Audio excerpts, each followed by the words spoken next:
So, like going into like my next question, I mean, obviously you're talking about not listening to family, not listening to friends. You were saying that both your parents were not entrepreneurs, but how does that affect you now? As far as like do you have a family, and if you do, how do you currently juggle like your work life with your family life? And we hire employees that are probably more technically sound than myself.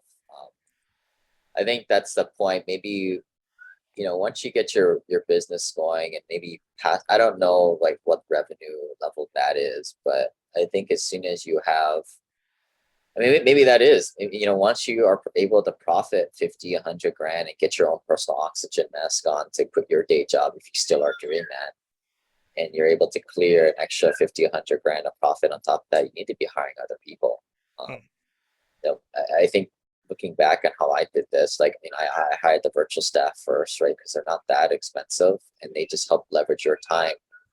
But as soon as you can clear the next 50, 100 grand after that, you need to be hiring other people that like, like the chief operating officer or operators to kind Hmm. of take roles away from you. Essentially, you're trading your lower dollar hourly rate tasks and you're going to focus on the things that are really going to drive your business forward, which is typically for the business owner, business visionary, which is business development, more deals in our world, or more partners, in that, maybe in other businesses or other marketing needs, and a lot of the operations and the customer fulfillment stuff falls to your employee and staff, which of course you have to train and create SOPs for. But that's how things kind of really get moving. Is you have to kind of multiply yourself. If not, I mean, I kind of stayed in that role for a long time. Again, I don't have anybody teach me this stuff, right? I mean, there's a lot of podcasts and books, um, but everybody's situation is different, right? And I think that was one of the things. I did hire a coach, and it was nice to finally get somebody to say, "Yeah, you're doing a good job, but what are you doing, man? You got to hire some people."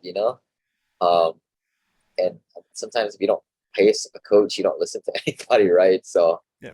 when I pay somebody, I tend to listen to them and pay them respect and follow what they say they're going to do. But yeah, I don't regret it. I think, but it comes at a certain point, right? Profitability level. Once you have that air, Olympic weightlifting, right? Like Hmm. speak here. Once you get that bar up, you get a little room under the bar. You got to go for it, man. Once you're a business owner and you get that 50, 100 G's of profit, you know, have a nice dinner, but like hire people. Hmm. Makes perfect sense.